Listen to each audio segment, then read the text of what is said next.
Hello students, welcome to this video. तो अभी हमने अपना bricks beads and bones the citadel तक ख़त्म किया है।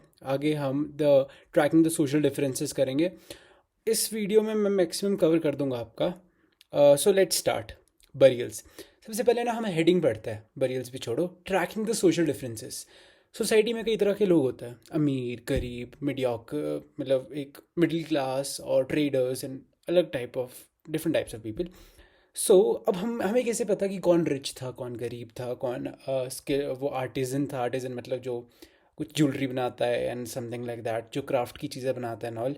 इन सब चीज़ों का हमें कैसे पता लगता है, अब हम वो जानेंगे। ठीक है, पहली बात हम बरियल स्टडी करते हैं कि अगर हमें सोशल सोसाइटी के बीच में डिफरेंस देखना है ना। देखो, एक ना जनरल परसेप्शन था पुराने टाइम में, चाहे वो यूरोप के रोमन एम्पायर वगैरह के जो इतने भी सारे रोमन एम्पायर वगैरह थे, या इजिप्ट था, या मेसोपोटामिया था, या इंडस वैली सिविलाइजेशन था। इन लोगों के साथ, इन लोगों में एक चीज़ कॉमन थी। ये लोग क्या करते थे, जब भी कोई डेड मरता था, जब भी कोई इनका एक नियर एंड डियर एक फैमिली मेम्बर मरता था, तो उनके साथ वो ज्वेलरी डाल देते थे, एक्सपेंसिव चीज़ें। या एक्सपेंसिव नहीं तो कुछ ऐसे घड़े, कोई पॉट, उनका कोई favourite cheese and something like these things. क्यों डालते थे? They believed in after death. अब देखो, गरीब और अमीर में सबसे बड़ा डिफरेंस हम बरियल से कैसे निकालेंगे। एक अमीर आदमी की जो बरियल साइट होगी, वहाँ पे बहुत सारी ज्वेलरी पड़ी होगी, गोल्ड पड़ा होगा, डायमंड्स पड़े होंगे। वेराज जो पुअर इंसान होगा, उसके साथ इतनी सारी चीज़ें नहीं होगी। बेसिक चीज़ें होगी, एक पॉट होगा, एक शायद कुछ और होगा, कुछ तीसरी चीज़ हो जाएगी, मतलब बहुत कम चीज़ें होगी। वेराज रिच के पास बहुत सारी चीज़ें बरी की होगी साथ में। अब हम वही चीज़ यहाँ पे बढ़ेंगे। Archaeologists generally use certain strategies to find out whether there were the social or the economic differences among the people living within the particular culture. The study include burials. वही बात है, सोशल और इकोनॉमिक जब differences हमें देखने हैं तो हम बरियल्स को देखेंगे। ठीक है, अब बरियल्स का पहले हमारी बुक में एग्जांपल दिया गया है इजिप्ट का। इजिप्ट में आपने सुना होगा जो ममीज़ वगैरह होती थी, तो ममीज़ के साथ बहुत ज़्यादा खजाना दबा होता था। ये आपने बचपन में कार्टून्स में, मूवीज़ में बहुत बार देखा होगा। वही चीज़ इजिप्ट में रॉयल बरियल्स मिले हैं। रॉयल बरियल्स कैसे मिले? पिरामिड्स वाले बरियल्स मिले हैं। ठीक है, पिरामिड्स वाले बरियल्स मिले, रॉयल बरियल्स मिले। वेल्थ वॉज बरिड, मतलब बहुत सारी ज्वेलरी, सोना, ये वो सो बहुत कुछ बरी बरी किया हुआ था। अब हम बात करेंगे, हम पर्टिकुलरली मेसोपोटामिया की, एक्सक्यूज मी फॉर दिस।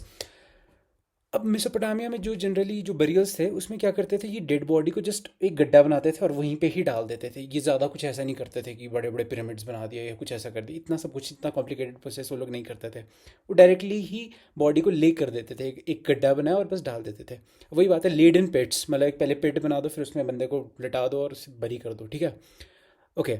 और कई केसेस में ऐसा देखने के लिए आता था कि लाइंड विद ब्रिक्स, समटाइम क्या करते थे ये लोग, जो बरियल होता था ना, जहाँ पे बंदे को दफनाया जाता था, उसको ये उसमें क्या करते थे, ये पहले जो बरियल साइड थी, जो पिट था, आपने गड्ढा किया, फिर गड्ढे को पहले अच्छे से ईंटों से बढ़िया रेक्टेंगल बना देंगे, फिर उसके बाद उस बंदे को बरी करेंगे। मैं आपको एक उसकी फ़ोटो दिखा सकता हूँ, that is given here.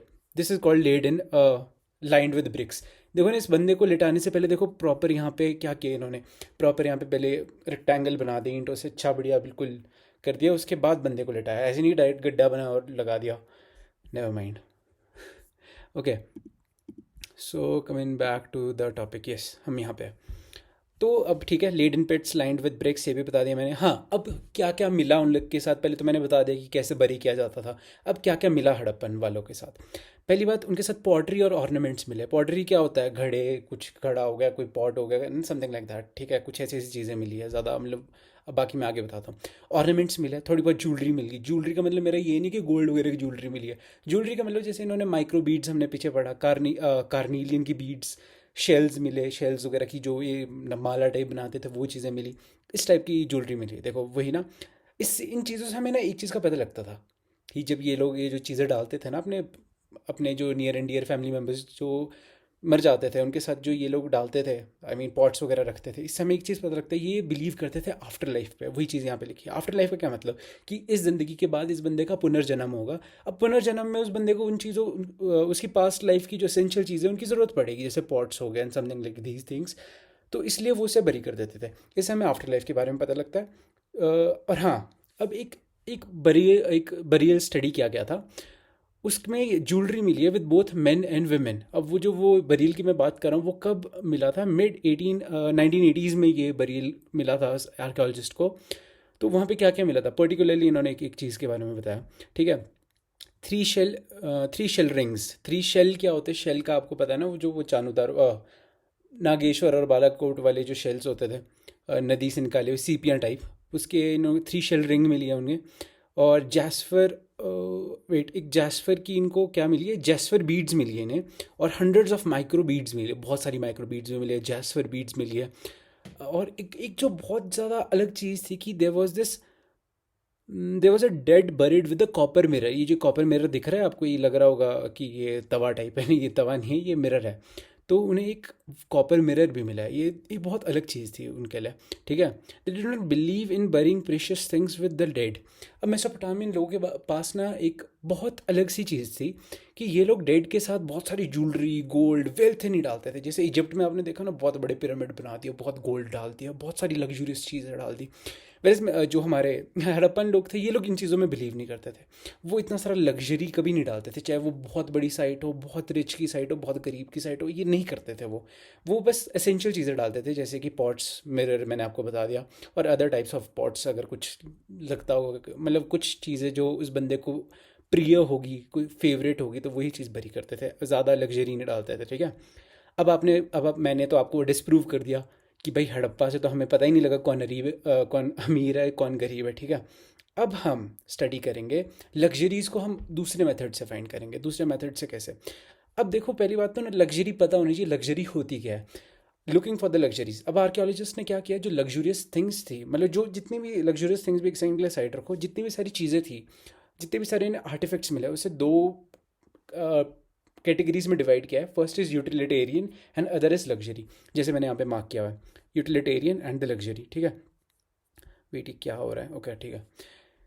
Okay, अब हम यूटिलिटेरियन सब ऑब्जेक्ट्स की बात करें। अभी यूटिलिटेरियन होते क्या है? Includes the object of daily use made fairly easily out of the ordinary material such as the stone and clay. Utilitarian चीज़ें ऐसी होती है जैसे आपकी कंघी, ठीक है। जैसे जैसे जैसे जैसे अदर जो झाड़ू, झाड़ू इज़ अ यूटिलिटेरियन, खैर वो तो डिकम्पोज हो जाएगा। एंड अदर थिंग्स जो भी लगता हुआ, थोड़े बहुत पॉट्स वगैरह हो गए, कुछ ऐसे जो घर में जिसमें आप खाना बनाते हो, वो भी हर घर में होगा, अमीर में भी गरीब में भी। तो ये यूटिलिटेरियन है। और there was this, I don't remember the name, wait a second.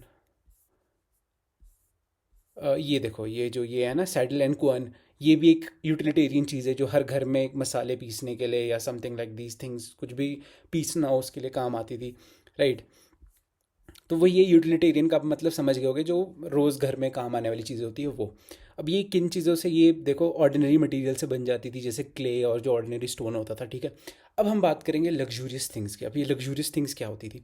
Luxurious things were those things which were made up of rare materials, which were rare और मेड फ्रॉम कॉस्टली और नॉन लोकल मटीरियल्स। मतलब कुछ बहुत ज़्यादा महंगे materials, या बहुत ज़्यादा महंगे और जो बहुत नॉन लोकल है। जस्ट टेक एन एग्जांपल कि गोल्ड की बात हो रही है, जैसे हमने अभी पढ़ा कि गोल्ड साउथ से मिलता था, तो गोल्ड दूर से लाना पड़ रहा है, तो ऑफ कोर्स वो एक्सपेंसिव होगा गोल्ड, ठीक है।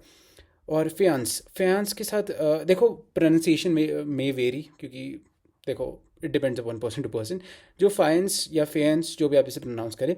अब इस चीज़ के साथ क्या दिक्कत थी, जो इसको बनाने का प्रोसेस था वो बहुत ज़्यादा कॉम्प्लिकेटेड था। देखो, अब material made from a ground of the sands और silica mixed with the colour and the gum and then fire, मतलब बहुत कॉम्प्लेक्स हिसाब किताब था इसको बनाने का। तो इसे ये लग्जूरियस में डालते थे। मैंने आपको जैसे कहा, which are with the complicated technologies, ठीक है, those goods which are made up of the complicated technologies. तो फैंस भी उसी चीज़ में आता था। अब उसे बनाना मुश्किल था, तो वो भी लग्जरी में आने लग गया, ठीक है। अब एक ना आर्कियोलॉजिस्ट को डिफ़िकल्टी देखने के लिए मिली। डिफ़िकल्टी किस जगह देखने के लिए मिली? अब कुछ ऑब्जेक्ट्स ऐसे थे, मान लो डेली यूज़ के हैं। Just take an example, hypothetical example, कि एक पॉट है, उस पॉट में खाना बनाया जाता है। अब वो आप फैंस का बना रहे हो, ठीक है। अब आर्कियोलॉजिस्ट वर कंफ्यूज्ड कि भाई, आप डेली यूज़ का बर्तन आप इतने कॉम्प्लेक्स प्रोसेस और इतने कॉम्प्लेक्स मटेरियल से बना रहे हो, यार इसका क्या मतलब कि ये लग्जरी है, ये यूटिलिटेरियन है? तो मतलब इस चीज़ को आर्कियोलॉजिस्ट सेग्रीगेट नहीं कर पाए कि यार हम इसे यूटिलिटेरियन में डालें या उसमें डालें, लग्जरी में डालें। देखो वो ये ना, sometime the situation becomes more complicated when we find what seems to be an article of daily, wait a second, daily use, such as the spindle hole.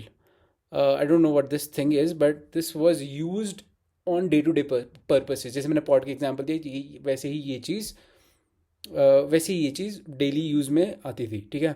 And made up of rare material such as faience, spindle whorl, जो daily आपके काम आ रही है, और वो चीज़ बहुत ज़्यादा rare material से मिल रही है। तो आर्कियोलॉजिस्ट फिर कंफ्यूज हो गए कि भाई अब हम इसे यूटिलिटेरियन में डालें या लग्जरी में डालें। ओके, अब जो रेयर ऑब्जेक्ट्स और वैल्यूएबल मटेरियल्स है, ये ज़्यादातर लार्ज सेटलमेंट्स में मिले हैं। कौन सी लार्ज सेटलमेंट्स? जैसे मोहनजोदारो और हड़प्पा हड़प्पा और एक चीज़ जो हमें इसमें देखने के लिए मिली है कि जो स्मॉल टाउन्स होते थे ना, स्मॉल सेटलमेंट्स होती थी जैसे चानुदार वगैरह, वहाँ पे लग्जरी चीज़ें उतनी ज़्यादा नहीं मिली। लग्जरी चीज़ें मतलब कैसे, जैसे फायंस के पॉट्स हो गए या अदर थिंग्स जो भी लग्जरी में आती है, वो सारी चीज़ें ज़्यादा नहीं मिलते थे स्मॉल टाउन्स में, ठीक है। अब एग्जांपल दिया है कि लग्जरी चीज़ें कैसे होती थी। मिनिएचर पॉट्स ऑफ फायंस, जैसे जो ये फायंस का जो पॉट है, ये बहुत ज़्यादा मिनिएचर होते थे। आई मीन आपने देख लिया क्या था वो, ठीक है। Miniature pots of faience perhaps use for the perfume bottles are found mostly in Mohenjodaro and Harappa. अब जो ये फायंस का पॉट है, ये जनरली मोहनजोदारो और हड़प्पा में मिला है और चानुदारो जैसी जगह में नहीं मिला है। And there are none from the small settlements like Kalibangan. वही बात है, कालीबंगा, चानुदारो, ऐसी साइट्स में ये चीज़ें नहीं मिलती है, लग्जरी चीज़ है, ठीक है। Gold too was rare, gold भी रेयर था, ठीक है। And it wait a second, present all the gold jewellery was found at the Harappan site. आज तक की तो नहीं, खैर अकॉर्डिंग टू योर बुक अगर हम जाए, आज तक की जितनी भी गोल्ड की चीज़ें मिली है उस टाइम की, हड़प्पा के टाइम की, वो सारी हड़प्पा से मिली है, हड़प्पन साइट्स में मिली है ना। ये मोहनजोदारो में भी मिली होगी थोड़ी बहुत, और हड़प्पा में तो मेजोरिटी मिली है, बहुत ज़्यादा मिली है। रही बात कालीबंगा और चानेदारो की, वहाँ पे गोल्ड की चीज़ें उतनी उतनी क्या मिली ही नहीं होगी, क्योंकि अकॉर्डिंग टू आवर पैराग्राफ, ठीक है। Find out about the craft production. Craft production, okay. अब क्राफ्ट प्रोडक्शन कहाँ होता था? अब ये है हमारा चानुदारो। अभी चानुदारो क्या जगह है, मैं आपको पहली बात तो चानुदारो के बारे में बताता हूँ। चानुदारो इज़ अ प्लेस जहाँ पे सारी चीज़ें बनती थी। It was like a factory town, ठीक है। मतलब यहाँ पे बस बना ही रहे होते थे, चीज़ें बना रहे, कभी कुछ बना रहे, कभी पॉट्स बना रहे, कभी ज्वेलरी बना रहे। जो सारा प्रोडक्शन का काम होता था वो सारा चानुदारो में होता था, ठीक है। This is a tiny settlement, but thing is, ये जो चानुदारो की सेटलमेंट थी ये बहुत छोटी थी, ऐसी नहीं थी बहुत बड़ी थी। हमारे यहाँ पे कंपैरिजन दिया हुआ है मोहनजोदारो जो था करीब 125 हेक्टर्स में फैला था, वैसे जो हमारा चानुदारो था वो सिर्फ 7 हेक्टर में पैक हो गया था, ठीक है। Almost exclusively devoted to the craft production. वही बात है, वो सिर्फ क्राफ्ट प्रोडक्शन के लिए डिवोटेड था ये टाउन, मतलब सिर्फ क्राफ्ट प्रोडक्शन ही होता था यहाँ पे। Bead making, shell cutting, metal works, seal making and weight making, ऐसे ऐसे जितना भी सारा मैंने कहा नहीं, जितना सारा प्रोडक्शन का काम है वो सारा चानुदारो में होता था, ठीक है। वैरायटी ऑफ मटेरियल्स यूज़ होते थे, जैसे कि स्टोन्स में carnelian, jasper, crystal, something like these, and steatite भी बहुत ज़्यादा यूज़ होता था। मेटल्स बहुत सारे यूज़ होते थे, कॉपर, सिल्वर, ब्रॉन्ज, गोल्ड भी यूज़ होता था। समटाइम्स क्या होता था, ये लोग ना सीमेंट टुगेदर, ये लोग क्या करते थे, मान लो एक कार्निलियन का है, एक कार्निलियन आगे आगे पढ़ेंगे हम कार्निलियन क्या है। एक कार्निलियन बस, एक मान लो कि एक प्रेशियस स्टोन है, एक मान लो, अरे बहुत ही सिंपल लैंग्वेज में आपको बताऊँ, एक रूबी है, एक डायमंड है, ठीक है। आपने क्या कर दिया, इन दोनों में सीमेंट लगा दिया, दोनों को चिपका दिया, एक नई ज्वेलरी बन गई, एक नया टाइप की वैरायटी बन गई, बस वही चीज़ यहाँ पे लिखी है, सीमेंटिंग टुगेदर। और हाँ, गोल्ड कैप्स आपने देखा होगा, जो मम्मी की ज्वेलरीज होती है ना, उसमें एक चीज़ देखी होगी, जो मान लो कोई भी बीड्स होते हैं उनके ना टॉप में एक काइंड ऑफ एक कैप जैसी लगी होती है, वो होती है गोल्ड की, ठीक है। वही है गोल्ड कैप्स, उसी गोल्ड का कैप्स की ये बात कर रहे हैं यहाँ पे। शेप्स भी बहुत तरह की होती थी, जैसे कि डिस्क शेप्स होते हैं, डिस्क शेप्स के बारे में हम आगे पढ़ेंगे। डिस्क शेप होती थी, बैरल शेप होता था, सिलेंडर टाइप शेप होती थी, ठीक है। और स्फेरिकल शेप, गोल शेप के होते थे ये। देवर, और हाँ, कई बहुत ज़्यादा डेकोरेटेड भी होती थी। मान लो आपको कोई बीड्स मिल रही है, उसमें बहुत सारा डेकोरेशन का वर्क हुआ हुआ है खूब, and other things like that. अब हम बात करेंगे नेक्स्ट पेज की। नेक्स्ट पेज में हमें स्टेटाइट के बारे में बताया नहीं, पहले तो हम हेडिंग पढ़ेंगे, ठीक है। Techniques of making beads differ according to the material. पहली बात इसको पढ़ो, उसके बाद बाकी पढ़ेंगे हम, ठीक है। टेक्निक्स, इसमें हम बात करें जो बीड मेकिंग होती थी, वो किस किस वैरायटी से होती थी, किस किस टाइप, मतलब क्या क्या प्रोसीजर्स होते थे। अब according to this first line कहते हैं, जो प्रोसीजर होता था of bead making varied to the different materials. Like अगर आप स्टेटाइट से बीड्स बनाओगे तो वो अलग अलग मेथड से बनाओगे, कार्नीलियन से बनाओगे तो अलग मेथड से बनाओगे। अब यार सीधी सी बात है, आप गोल्ड की ज्वेलरी बिल्कुल ऐसे थोड़ी बनाओगे डायमंड की तरह। डायमंड में कटिंग लगती है, डायमंड में शेप करना होता है, पॉलिश करना होता है, एंड दिस एंड दैट, फिर इस गोल्ड को पिघला के बनाना होता है। दोनों प्रोसेस अलग है। वही चीज़ ये बताना चाह रहा है कि स्टेटाइट को से ज्वेलरी बनाने का तरीका अलग होगा, स्टोन से जो ज्वेलरी बनाने का तरीका अलग होगा, जो मतलब हार्ड स्टोन्स हो गए, ठीक है। स्टेटाइट के बारे में बात करते हैं। फर्स्ट ऑफ ऑल, स्टेटाइट बहुत ज़्यादा ईजी होता था वर्क करने के लिए। स्टेटाइट को आप ऐसे मान लो कि it was like a clay. मैं हाइपोथेटिकल एग्जांपल दे रहा हूँ, पेपर में नहीं लिखना वो वहाँ पे सिर्फ ये चीज़ें लिखनी जो मैंने हाईलाइट की हुई है, ठीक है। Steatite was a soft stone. Steatite बहुत ज़्यादा सॉफ्ट स्टोन होता था, ये बहुत ज़्यादा ईजी टू वर्क विद होता था। और क्या करते थे, कई बार स्टेटाइट का पाउडर बना देते थे, ठीक है। स्टेटाइट एक पत्थर, उसको तोड़ तोड़ के उसका पाउडर बना दिया। उस पाउडर का को मोल्ड करते थे, उसको शेप देते थे जैसे क्ले को देते ना। फिर उससे डिफरेंट टाइप ऑफ शेप्स बनाई जाती थी, डिफरेंट टाइप्स ऑफ बीड्स बनाई जाती थी। और एक हाँ ठीक है, इसमें यही लिखा है, this permitted making a variety of shapes, जो अपना स्टेटेड बना देता था, unlike the geometrical forms made of the harder stones. फिर जो आपको पता है, जो पत्थर टूटेगा नहीं आसानी से, उससे तो आप ज्योमेट्रिकल शेप्स ही बनाओगे, या स्टार बना दोगे, स्क्वायर बना दोगे, रेक्टेंगल बना दोगे। स्टेटाइट ऐसा था भाई, आप उसको कुछ भी बना दो, बना सकते हो, ठीक है। Okay, how the steatite micro beads. अब देखो माइक्रो बीड्स क्या होता है, पहली बात, आई थिंक इसकी अगर फोटो ये देखो, ये माइक्रो बीड्स, ये दिख रही है जो लाइन में लगी हुई है, ये माइक्रो बीड्स होती है, और ये स्टेटाइट से बनी है। ये स्टेटाइट से बनी है। अब इसकी ना एक स्पेशल बात क्या है कि आज तक हमें पता नहीं है कि ये किस किस प्रोसेस से बनी है। मतलब हड़प्पन लोगों ने कैसे ये बीड्स बना दी, ये बहुत कॉम्प्लिकेटेड है बनाने के लिए। आप देख पा रहे हो कितनी कितनी ज़्यादा पतली, देखो आज के टाइम पे तो बन सकती है, बट इमेजिन 4,000 साल पहले, जब लोग बस जंगलों से सिटी लाइफ में रहना उन्होंने शुरू ही किया था, उस टाइम उन्होंने इतनी कॉम्प्लिकेटेड चीज़ बना दी, ठीक है। ओके, कमिंग बैक, ठीक है। वो ये stated micro beads was made remains a puzzle for the archaeologist studying the ancient technology। वही बात है, आर्कियोलॉजिस्ट के लिए भी एक पजल है कि इन्होंने कैसे इन्होंने माइक्रो बीड्स बना दी स्टेटाइट को यूज़ करके, ठीक है। आर्कियोलॉजिस्ट एक्सपेरिमेंट, ठीक है। अब हम यहाँ पे हमने स्टेटाइट की बात कर दी, इसमें पूरा स्टेटाइट होगा। अब हम बात करेंगे कार्नीलियन की, ये एक अलग टाइप का स्टोन है, इससे हम कैसे बीड बनाते हैं, ठीक है। आर्कियोलॉजिस्ट एक्सपेरिमेंट, ओके ठीक है। आपके पास कार्नीलियन है। कार्नीलियन वैसे रॉ मटेरियल में, मतलब जब आप जैसे जंगल से आप जैसे आप किसी माइन से कार्नीलियन निकालोगे, वो काफ़ी येलोइश कलर का होगा, ठीक है। अब आप उसे येलोइश कलर से आपने उसको रेड बनाना है या ऑरेंजिश टाइप बनाना है, तो पहले आप उसे फायर करोगे। फायर कैसे, आग के बीच डाल दोगे, ठीक है। फिर आग के बीच डाल दिया, वो उसका एक रेडिश सा कलर आ गया, ठीक है। अब आप उसे चिप करोगे, चिपिंग द नोड्यूल्स। अब उसे छोटा बनाओगे, अब छोटे छोटे पीसेस कर दोगे, ठीक है। उसके बाद आप उसे फ्लेक करोगे, finally flaked into the final forms. अब फाइनल आप एक शेप बना दोगे, आपकी बीड इतनी मोटी होनी है। आई मीन देखो, जैसे ये है, मान लो आपको पता लग गया कि हाँ इतनी मैंने बीड बनानी है, एक रेक्टेंगुलर है, तो खैर फाइनल प्रोडक्ट है ना, आपने इसे रेक्टेंगुलर बनानी है। अब आपके पास शेप आ गई, अब आप इसे पॉलिश करोगे, द लास्ट प्रोसेस जो आगे यहाँ पे भी लिखा हुआ है, ठीक है। अब इसके बाद क्या होगा, grinding, polishing and drilling. Drilling क्या मतलब है, अब देखो बीड है, आपने किसी धागे के अंदर से डालनी है, तो अब आपको जो बी आपके पास वो बना ना बीड, उसको आपने पियर्स डाउन भी तो करना पड़ेगा, उसमें एक बीच में छेद भी तो बनाना पड़ेगा, जिससे आप एक वायर या थ्रेड क्रॉस कर पाओगे, ठीक है।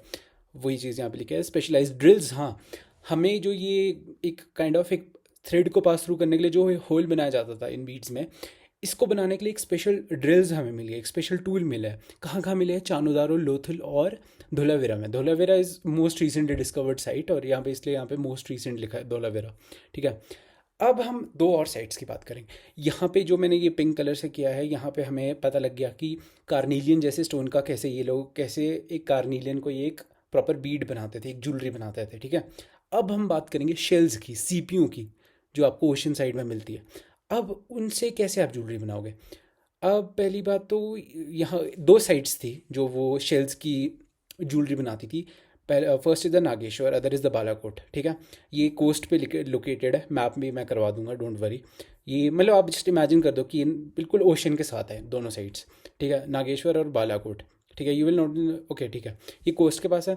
शेल ऑब्जेक्ट्स जितने भी बने हैं, बैंगल्स, लीडल्स एंड इनलेज, जितने भी सारे शेल से रिलेटेड प्रोडक्ट्स हैं। देखो मुझे पता है एग्जाम में ये चीज़ें याद नहीं रहनी, आपको बैंगल्स था, इनलेज था, क्या था, आपने बस ये लिखना है कि shell related jewellery was made in Balakot and Nageshwar, something like this आपने स्टेटमेंट बनानी है, ओके ठीक है। वही बात है, बस इतना ही है इसके बारे में। जो शेल की जो जितने भी सारे ऑब्जेक्ट्स बनते थे, ज्वेलरीज बनती थी, वो नागेश्वर और बालाकोट में बनती थी, ठीक है। हाँ, और ये क्या करते थे, अब इन्होंने ये जो ज्वेलरी बना दी, अब इसको ये लोग ले जाते थे बड़े बड़े शहरों में। बालाकोट और नागेश्वर में शेल की ज्वेलरी बना दी, अब ये बेचने ले जाते थे मोहनजोदारो और हड़प्पा जैसी साइड्स में, जहाँ पे बहुत ज़्यादा लोग रहते थे। अब भाई आपको पता है, मतलब आपने देखा भी होगा एक चीज़ ना, जो सिटी एरियाज होते हैं ना, जो कंट्री साइड के लोग होते हैं जनरली, जो फार्मिंग करते हैं थोड़े शहर से दूर, जो फार्मिंग करते हैं, वो लोग संडेज़ को रिलेटिवली रोज़ अपनी सब्जियां बेचने आते हैं, कहाँ पे, सिटी एरिया में। वही चीज़ ये भी करते थे, ये पहले अपनी ज्वेलरी बना देते थे अपने घर के पास, घर गांव में, और फिर जाके वो उसे हड़प्पा और मोहनजोदारो ले आते थे फॉर सेलिंग इट, ठीक है। Okay, from Chanhudaro and Lothal we large number of urban centres such as. हाँ वही बात है, चानुदारो और लोथल के भी जो लोग थे वो भी यही करते थे, जो लार्ज अर्बन सेंटर्स होते थे, मतलब मोहनजोदारो और हड़प्पा, वहाँ ले जाते थे साइट्स। अब हमने क्या पढ़ा, बालाकोट और नागेश्वर के लोग शेल भी मोहनजोदारो और हड़प्पा ले जाते थे। चानोदारो में जो ये ज्वेलरी बन रही है, ये स्ट्रीटाइड बन रहा है, और ये जो कार्निलियन का बीड्स बन रही है, ये भी ये सारे हड़प्पा और मोहनजोदारो लाते थे। मतलब बेचने के लिए सारे मोहनजोदारो और हड़प्पा ही जाते थे। Identifying the centres of production. अब हमें कैसे पता कि नागेश्वर और बालाकोट में कुछ ज्वेलरी बन रही है? हमें कैसे पता कि चानोदारो में कार्निलियन और स्टेटाइट को यूज़ करके ज्वेलरी बन रही है? पहले तो ये आप क्वेश्चन समझो, क्योंकि देखो हम क्या करते हैं ना, मोस्ट ऑफ द टाइम हम चैप्टर पहले पढ़ लेते हैं, हम हेडिंग पढ़ते ही नहीं है कभी, और बाद में हमें रियलाइज होता है हाँ भाई स्टोरी कनेक्ट नहीं हो रही। स्टोरी इसलिए कनेक्ट नहीं हो रही क्योंकि पहले हमें हेडिंग ही नहीं पता कि हमने पढ़ा क्या था नीचे का। इसलिए मैं आपको हेडिंग थोड़े अच्छे से समझाता हूँ, ठीक है। अब हमें पता करना है कि कैसे हमें पता कि चानोदारो में क्या बनता था, ठीक है। पहली बात, हमें पहला एक हिंट जो हमें मिलता था वो होता था कि रॉ मटेरियल। बालाकोट में बहुत सारे शेल्स मिले हैं, बहुत ज़्यादा, यू कैन से बहुत ज़्यादा शेल्स के रिमेन्स मिले हैं हमें। तो वहाँ से हमें पता लग जाता है कि मतलब कि बालाकोट जैसी जगह में शेल्स बनते थे। वेर एज चानोदारो में हमें बहुत सारा वो मिला है, कार्निलियन जो पड़ा हुआ मिला साइड में, या स्टेटाइट बहुत सारा मिला। तो उससे हमें पता लगता है कि चानोदारो में बीड मेकिंग होती थी with the use of several different types of stones, ठीक है। रॉ मटेरियल से हमें पता लगता था। सेकेंड, टूल्स से हमें पता लगता था, ठीक है। आप ये ना पॉइंट्स है देखो, पहला पहला है raw material, second is the tool. मतलब आपको कई, जैसे मैंने यहाँ पे लिखा नहीं था, there is this special drills मिली थी। कहाँ मिली थी? चानोदारो, लोथल और धौलावीरा में। जो स्पेशल ड्रिल्स है, इट इज़ अ टूल। इससे आप उसमें छेद करते थे, आई मीन जो बीड्स होती थी उसमें। तो उससे हमें पता लगता है कि भाई हाँ यहाँ पे भी बीड्स बनती थी। सेकंड, हमें टूल्स है। Unfinished projects, objects, sorry, unfinished objects. मान लो कोई भाई साहब ये बना रहे, पॉट बना रहे, ठीक है। कोई भाई साहब पॉट बना रहे, अब उस बंदे को मूड ही नहीं किया, यार मैंने नहीं बनाना पॉट, मैं छोड़ देता हूँ। तो वो कुछ अनकम्प्लीट सा प्रोजेक्ट ही साइड में छोड़ देगा और वो ऐसे ही पड़ा रह जाएगा। और ठीक है, ओवर द टाइम फिर आर्कियोलॉजिस्ट को वो मिलेगा तो उन्हें भी आइडिया लगेगा कि हाँ यहाँ पे कुछ बनता तो होगा, कि एक आर्टिजन ने अनकम्प्लीट प्रोजेक्ट छोड़ा है। Uncompleted project is our third point, ठीक है। Rejects and waste material, fourth, it is the best one, ठीक है। रिजेक्ट्स और जो वेस्ट मटेरियल होता था, इससे हमें सबसे ज़्यादा पता लगता है कि किस साइड पे क्या चीज़ बनती थी। क्यों ऐसा होता था? वेस्ट के बारे में, वेस्ट से हमें पता लगता था, ठीक है। वही चीज़ मैंने आपको एक्सप्लेन किया अभी। Waste is the best indicator of the craft works. For instance, if a shell or a stone is cut to make the objects, then the pieces of these materials will be discarded as a waste at the place of production. अब देखो, आपने एक जो shell है आपके पास, CP है जो एक, उसकी अगर आपने ज्वेलरी बनानी तो उसे आपको 100 बार तोड़ना पड़ेगा शेप करने के लिए। कितनी ही बार आपको तोड़ना पड़ेगा, कितनी ही बार आपको कुछ ना कुछ करना पड़ेगा। अब देखो, वेस्ट तो बचेगा, वेस्ट जो निकला होगा उस शेल का वो तो ज़मीन में ही पड़ा रहेगा। अब हमारे आर्कियोलॉजिस्ट आएंगे, वो देखेंगे, उन्हें लगेगा कि भाई यहाँ पे इतना सारा शेल क्यों टूटा हुआ है, भाई इतना शेल टूटा हुआ क्यों पड़ा हुआ है। तब वो दे कैन जस्ट एज्यूम कि भाई यहाँ पे पक्का ज्वेलरी बना करती होगी जो इतना सारा वेस्ट शेल पड़ा है। यही चीज़ इन्होंने लिखी है। और जस्ट मार्क दीज 4 पॉइंट्स कि पहला हमें कैसे पता लगता है रॉ मटेरियल से, सेकंड हमें कैसे पता लगता है अनफिनिश्ड प्रोजेक्ट से, थर्ड हमें कैसे पता लगता है टूल्स से, लास्टली हमें कैसे पता लगता है जो जितना भी वेस्ट मटेरियल होता था उससे। Sometimes the large waste pieces were used up to the to make the small objects. Minuscule bits were usually left in the work areas, also undertaken, ठीक है। अब वही बात है, अब मान लो एक शेल है, शेल को 2 पीसेस में आपने तोड़ दिया। अब ऐसा तो नहीं एक पीस आप छोड़ फेंक दोगे, ठीक है। उस दूसरे पीस को भी आप यूज़ करोगे कब तक? जब तक आप उसका एक एंड मटेरियल ना निकाल दो, ठीक है। मतलब एक वही चीज़ है कि आपके पास अगर एक वुड है, वुड का एक बड़ा पीस अगर अलग हो गया तो आप उसको भी तो यूज़ करोगे, फेंक थोड़ी दोगे उसको, ठीक है। वही चीज़ ये इसमें यही चीज़ कही है कि अब एट द एंड हमें ना बहुत ज़्यादा मिनिस्क्यूल बिट्स क्या होते हैं, बहुत ज़्यादा छोटे छोटे पीसेस मिलते हैं वेस्ट के। तो उसके बाद हम एज्यूम करते हैं कि हाँ भाई इसे यूज़ किया जाता होगा। और हमें दूसरी चीज़ पता लगती है जो यहाँ पे नहीं लिखी है, बट तुम्हें पेपर पे भी लिखनी है, बस मैं तुम्हें बता रहा हूँ। दूसरी चीज़, एक चीज़ हमें ये पता लगती है कि जो हड़प्पन लोग थे वो कितने रैशनल थे। रैशनल मतलब कि वो कितनी चीज़ों का ध्यान रखते थे। वो ऐसी वेस्ट नहीं कर देते थे चीज़ों को, ऐसी फेक नहीं देते थे, वो यूज़ करते थे टू द लास्ट बिट्स, ठीक है। अब इस एग्जाम्पल को देख के हमें एक दूसरी चीज़ भी पता लगती है, ये प्लीज़ अपने एग्जाम में लिखना क्योंकि this is the most important point अगर आप इस हेडिंग के नीचे पढ़ रहे हो तो। ओके, लास्ट चीज़ क्या थी? जो सारा क्राफ्ट प्रोडक्शन था वो ऐसा नहीं कि वो सिर्फ चानूदारो, बालाकोट, जो स्पेशलाइज्ड साइट्स है वहीं पे हो रहा है। हमें एक चीज़ पता लगती है, जैसे जो साइट्स थी मोहनजोदारो और हड़प्पा, वहाँ पे भी कई ऐसी दुकानें थी, जगह थी जहाँ पे क्राफ्ट प्रोडक्शन हो रहा था। हमें कैसे पता लगता है? वो वेस्ट प्रोडक्ट्स को देख के। Okay, strategies for procuring materials. अब हमने पहले तो देख लिया कि कैसे कार्निलियन आया, कैसे कार्निलियन का हमने ज्वेलरी बनाई। हमने देख लिया स्टेट आइड की कैसे ज्वेलरी बनी। अब हमने देख लिया कैसे बालाकोट में शेल की इन्होंने ज्वेलरी बनाई। अब हम देखेंगे वो शेल आया कहाँ से, किस जगह से लाया गया था वो शेल। अब हम पढ़ेंगे वो कार्निलियन किस जगह से लाया था। अब हम पढ़ेंगे कि वो स्टेटाइट कहाँ से आया। ये चीज़ें हम पढ़ने वाले हैं, ठीक है।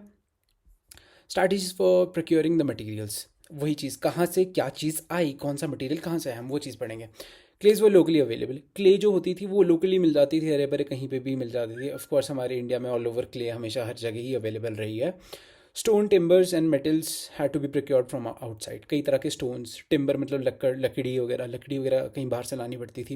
एंड मेटल्स भी बाहर से लाने पड़ते थे। मेटल्स मतलब ऐसे नहीं बोल रहा कि बहुत ही बाहर से लाने पड़ते थे, ऐसे इंडिया में थे, ऐसा नहीं बोल रहा मैं, ठीक है। और कैसे लाए जाते थे, मतलब क्या मोड ऑफ ट्रांसपोर्टेशन होता है, ऐसा थोड़ी है कि उस टाइम भी वो ट्रेन होती थी, वो मालगाड़ी वाली ट्रेन जो होती है, आई डोंट नो क्या बोलते हैं उसे। हाँ, उसमें ही जैसे भर दिया और ट्रेन आ गई, नहीं ऐसा नहीं होता था, ना गाड़ी होती थी उस टाइम पे। उस टाइम होते थे बुलेट कार्ट्स। बुलेट कार्ट्स मतलब आई मीन यू कैन से बैलगाड़ी। बैलगाड़ी पे ये लोग सामान डाल देते थे। It was one of the most important ways of transportation at that time. बैलगाड़ी पर डाल देते थे, वैसे ये लोग चीज़ें ट्रांसपोर्ट करते थे, ठीक है। अब दूसरी हमें कैसे पता है, रिवराइन रूट्स, मतलब क्या करते थे, बोट बना दी, नदी है आपके पास, बस चलो भाई उस नदी में, और वहाँ से हम ट्रांसपोर्ट करेंगे सामान को, ओके। कोस्टल रूट्स, हमें कोस्टल रूट्स मतलब कैसे भाई, देखो हमें पता है ये है हमारा, देखो मान लो ये लोथल है, मान लो ये गुजरात का टिप है।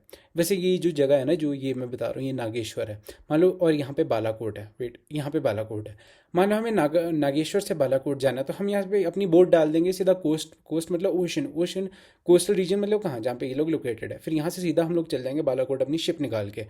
हमें ना बुलक कार्ट की ज़रूरत है, ना हमें रिवर की ज़रूरत है, यहाँ पे सीधा हम ओशन में ट्रैवल कर लेंगे, ओके।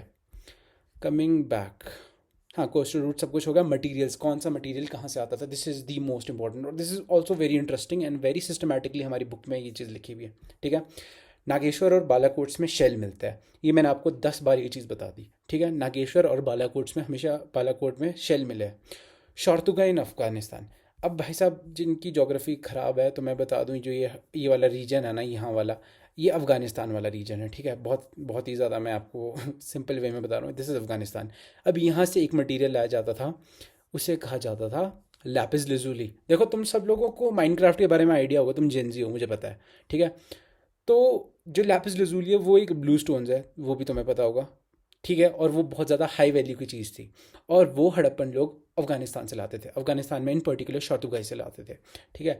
लोथल में कार्नीलियन मिलता था। कार्नीलियन क्या है, जो मैंने आपको पीछे एक्सप्लेन किया, एक येलो कलर का मटीरियल जो वो रेड और ऑरेंजिश बन जाता था जब उसे आग में डालते थे, ठीक है। स्टेटाइट, जो स्टेटाइट है वो हमें कहाँ से मिलता था, स्टेटाइट हमें राजस्थान और नॉर्थ ऑफ गुजरात से मिलता था।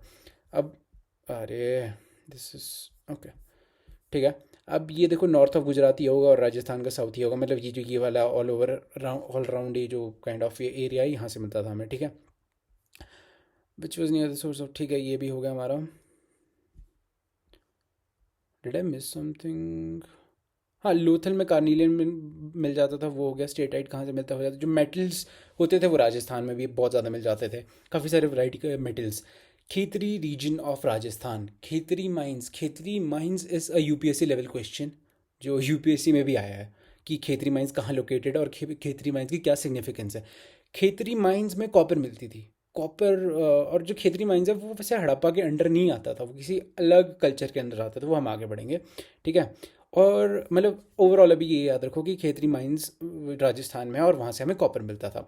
साउथ इंडिया में हमारे पास गोल्ड आता था, हमारे साउथ इंडिया से, साउथ इंडिया में गोल्ड बहुत था उस टाइम पे, ठीक है।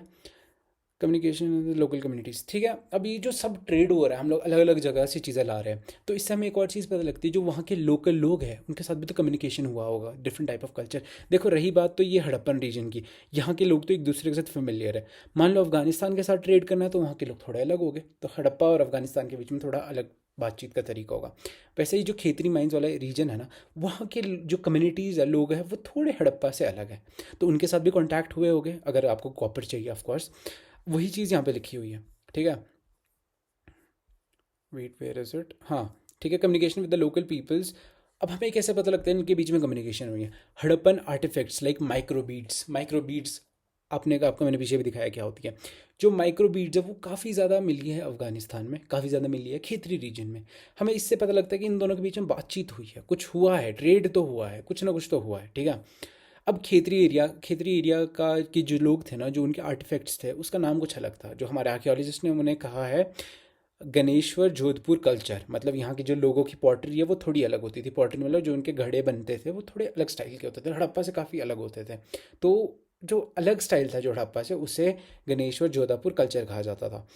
अब with a distinctive non Harappan pottery, मैंने वही कहा कि हड़प्पा से थोड़ी अलग तरह की पॉटरी होती थी वो उनकी, ठीक है। वेल्थ ऑफ कॉपर ऑब्जेक्ट, हाँ, और जो खेतरी रीजन था ना, यहाँ पे बहुत ज़्यादा कॉपर था।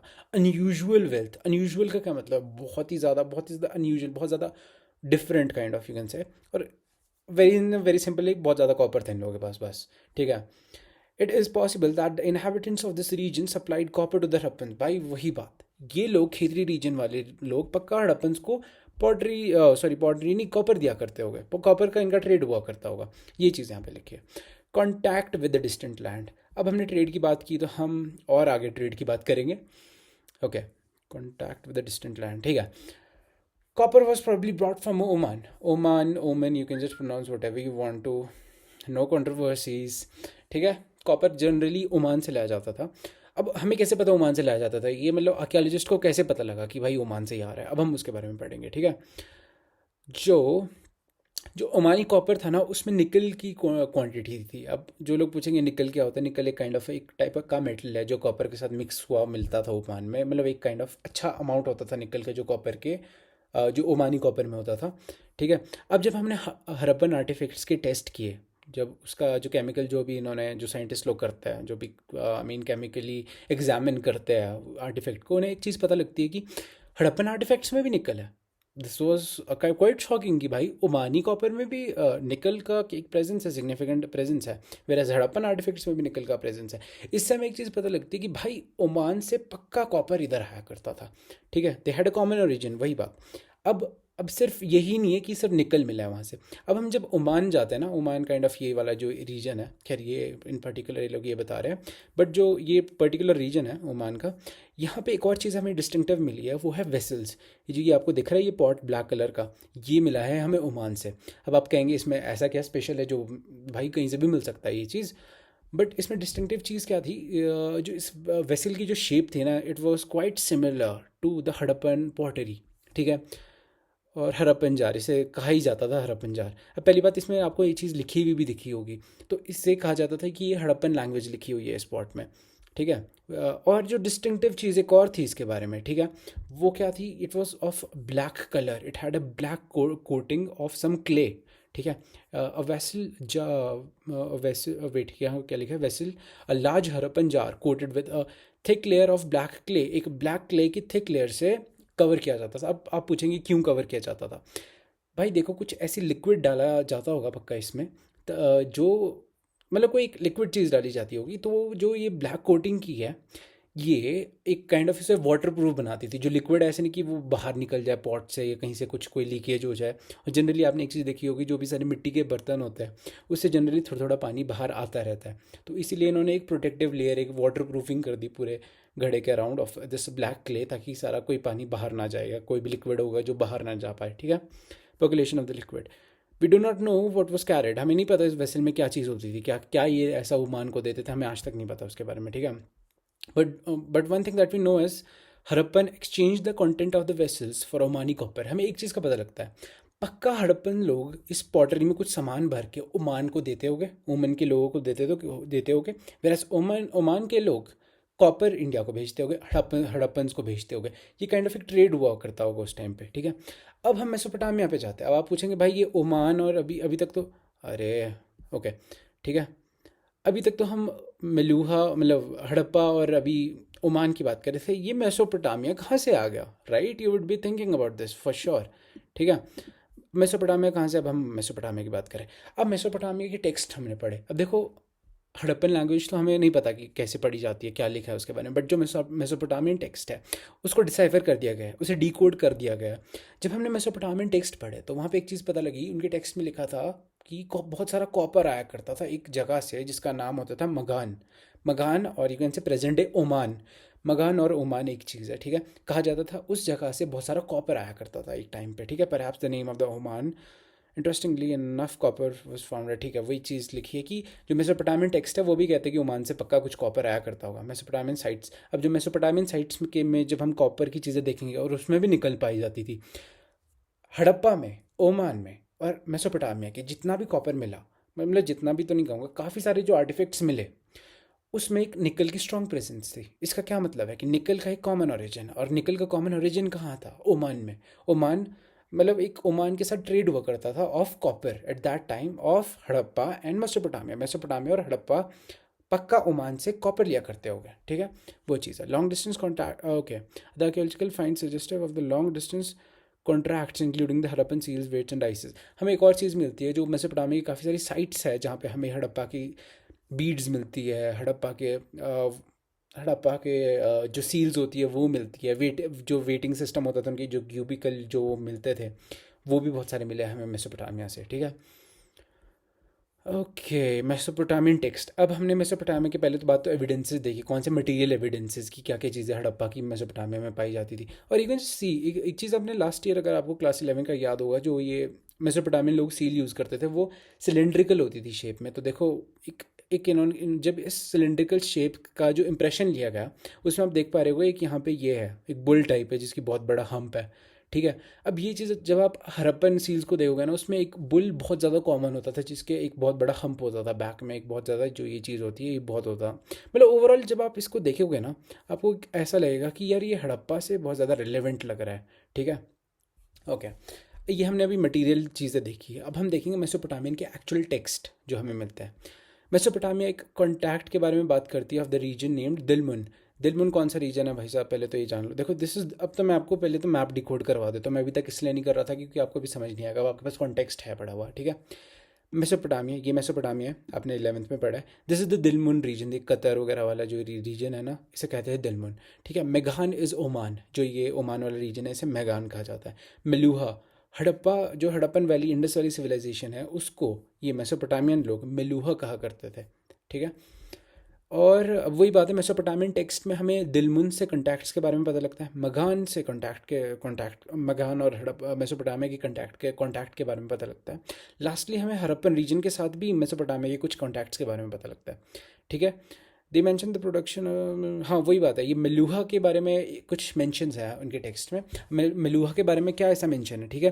ये कहते हैं कि मेलूहा जो जगह है वहाँ से कार्नीलियन आया करता था एक टाइम पे, ठीक है। कार्नीलियन आपको मैंने बता दिया कहाँ से आया करता था, ठीक है। Lapis lazuli Afghanistan, copper Khetri mines, gold south India, and the varieties of would, आपको पता है इंडिया एक फर्टाइल जगह है तो यहाँ पे जंगल तो बहुत होते थे तो हम लक्कड़ मेसोपोटामियन लोगों को देते थे। तो मतलब ये सारे ये मतलब मेलूहा इंडिया को ही कहा गया है एट दैट टाइम। और अब ये जो ये वाली टेक्स्ट है ये एमसी, इसके बाद का जो ये लाइंस है ना, ये may your bird be the haja bird and may its call be heard in the royal palaces. ये देखो एमसीक्यू के लिए बहुत ज़्यादा इंपॉर्टेंट है। लॉन्ग आंसर्स में वैसे नहीं आता ये चीज़, बट फिर भी, may your bird be the haja bird and may its call be heard in the royal palaces. ये मेसोपोटामियन मिथ है। मिथ का क्या मतलब है कि मतलब कुछ एक ऐसी चीज़ मिली इनके टेक्स्ट में जो ये कहती है, बस इन वेरी सिंपल वे, इतना कॉम्प्लिकेटेड आपने नहीं जाना। अब ये हजा बर्ड क्या होती है? हजा बर्ड को एज्यूम किया गया है कि ये पिकॉक है, पिकॉक मतलब मोर, ठीक है। ओके, और मेसोपोटामिया, अब वही बात है, जो मेसोपोटामिया ओमान ये जितने भी सारी साइट्स थी वहाँ पे सी के थ्रू कांटेक्ट हुआ है। भाई मुझे बताओ, कोई अपने घोड़ा गाड़ी बैलगाड़ी वो यहाँ से यहाँ तक थोड़ी ले जाएगा यार, कोई इतना बेवकूफ़ थोड़ी है, मतलब इतना लंबा कौन रूट तय करेगा। तो बस सिंपल है ना भाई, अपने शिप निकालो और बैठो यहाँ, और यहाँ यहाँ बस एकदम ही चले जाओ तुम लोग, कोई ज़्यादा टाइम भी नहीं लगेगा, ठीक है। तो वही चीज़ें कही है कि जो सारा जो ट्रेड होता था वो बाय सी होता था। मेलूहा एज अ लैंड ऑफ सी फेयरर्स, जो मेलूहा है जो अपनी हड़प्पन वैली सिविलाइजेशन है, इसे उसे ये लोग कहते थे लैंड ऑफ सी फेयरर्स। मतलब सी फेयरर्स जो लोग जनरली सी मतलब सी के थ्रू ट्रेड करते थे या ज़्यादा शिप्स को यूज़ करते थे in a very simple way, in a very simple language, ठीक है। Ships and boats on seals. Second evidence हमें क्या मिलता है? देखो भाई ये आपको एक सील दिख रही है, ठीक है। इसमें आप एक शिप देख पा रहे होगे, ठीक है। इससे हमें पता लगता है कि भाई शिप के थ्रू बहुत ट्रेड होता था उस टाइम पे ओशन वगैरह में। Okay, finally done with this, coming back to this topic that is seals script weight. अब देखो, अब हम पढ़ेंगे सील्स के बारे में, जो आर्टिफैक्ट्स हमें मिले हैं पर्टिकुलरली उनके बारे में, सील्स के बारे में हम पढ़ेंगे। हम जो इनकी स्क्रिप्ट थी उसके बारे में पढ़ेंगे। लास्टली हम एक वेट्स के बारे में भी पढ़ेंगे, ठीक है। ये सील के बारे में है, ये वाला पैराग्राफ, ये स्क्रिप्ट के बारे में, लास्ट वाला वेट के ऊपर है, ठीक है। फर्स्ट ऑफ ऑल सील्स का कैसे कैसे यूज़ होता था हम पहले वो पढ़ेंगे, ठीक है। बैग ऑफ गुड्स, आपके पास एक बोरी है जिसमें आपने बहुत सारा सामान भर दिया और आपने अपने फ्रेंड को भेजना है। आप पहले क्या करोगे, उसको टाई विद रोप्स, सबसे पहले जो उसका टॉप वाला पार्ट होगा उसको आप अच्छे से बांध लोगे, ठीक है। आपने उसे बांध लिया, बांधने के बाद आप क्या करोगे, एक नॉट बांधोगे वहाँ पे, अपनी एक अच्छी सी गांठ बांध लोगे, ठीक है। अब क्या करोगे, जहाँ पे आपने नॉट बांधा है वहाँ पे आप वेट क्ले को लगाओगे, वेट क्ले आपने लगा दी, ठीक है। वेट क्ले के बाद आप क्या करोगे, एक सील लोगे, सील वॉज प्रेस्ड, उस सील को उस क्ले के ऊपर लगा दोगे, ठीक है। अब इसका उससे उससे एक इम्प्रेशन बन जाएगा उस नॉट पे, जहाँ पे आप जिस चीज़ जहाँ पे आपने उसे बंद किया है, उस पैकेट को आपने जहाँ पे बंद किया है, जहाँ पे उसका नॉट है, वहाँ पे एक इम्प्रेशन पड़ जाएगा सिल का, ठीक है, सील का। Okay, ceiling was intact. देखो जब हमें पता लगता है ना कि सीलिंग इंटैक्ट है, उस मतलब कि उस सील को कुछ नहीं हुआ है, वो क्ले ऐसा का ऐसा ही है, ठीक है। उससे हमें एक चीज़ पता लगता है कि भाई किसी ने इस पैकेट को, इस पैकेज को खोलने की कोशिश नहीं की है, या किसी ने खोला नहीं है, किसी ने इसे देखा नहीं है, इस पैकेज के अंदर क्या क्या चीज़ आती है। तो इससे मतलब एक काइंड ऑफ हमारे पास अश्योरेंस होती है कि आगे वाले के पास ऐसा नहीं कि कोई खुला हुआ पैकेट चले जाए, ठीक है। The seal also conveyed the identity of the sender. Also एक और चीज़ हमें मिलती है कि जो सील होता है, सील से हमें एक और चीज़ पता लगती है कि आइडेंटिटी, कि भाई किस बंदे ने भेजा है। भाई आप फ्रेंड हो, भाई आपने अपना नाम लिखते हो, जैसे आज के टाइम पे आप लेटर का ज़माना तो गया अब, बट जब टाइम पे जब लेटर लिखा करते थे तो उसमें आप पहले अपना अपना नाम लिखते थे, फिर आप अपने फ्रेंड का नाम लिखते थे। तो जो हड़प्पन सील्स है, कहा जाता है कि वहाँ पे जो सील में जो इम्प्रेशन बना होता था उसमें साथ में जो स्क्रिप्ट होती थी उसमें जो ओनर है उसका नाम लिखा गया होता होगा, ठीक है। अब हम पर्टिकुलरली बात कर, सील हमने निपटा दिया पूरा, ठीक है, सील वाला टॉपिक निपटा दिया। अब हम आएंगे स्क्रिप्ट के ऊपर, ठीक है। स्क्रिप्ट के बारे में हम पढ़ेंगे, स्क्रिप्ट कैसी होती थी। स्क्रिप्ट जनरली जो कुछ हड़प्पन लैंग्वेज में कुछ चीज़ें मिली है वो सिर्फ लाइन ऑफ राइटिंग, सिर्फ एक छोटी सी लाइन मिली है, ऐसा नहीं होगी बहुत बड़े बड़े पैराग्राफ लिख दिए जैसे जनरली हमें मेसोपोटामिया में मिले थे। क्योंकि जैसे सी की यहाँ पे देखो सिर्फ एक सिंपल सा इन्होंने एक छोटी सी लाइन लिखी हुई है, लाइन ऑफ राइटिंग।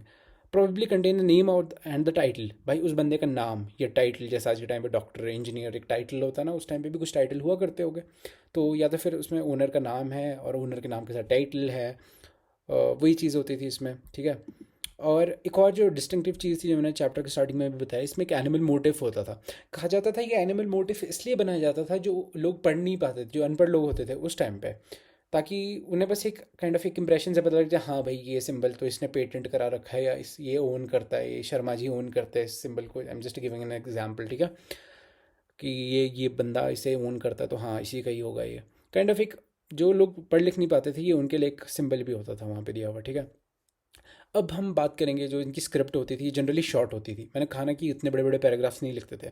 जो लॉन्गेस्ट हमें एक लाइन मिली है दैट वाज ऑफ 26 साइंस, हमें 26 वो वर्ड्स मिले या साइंस मिले हैं, ठीक है। It was the largest one अभी तक, क्योंकि अभी रिसर्च हो तो क्या पता और बड़े बड़े वो मिल जाए हमें, पैसेजेस, क्या पता। It was undeciphered to the date. Undeciphered का क्या मतलब है कि ये अभी तक हमें नहीं पता कि इसमें क्या, इन जो वर्ड्स हैं इनका क्या मीनिंग है, ठीक है।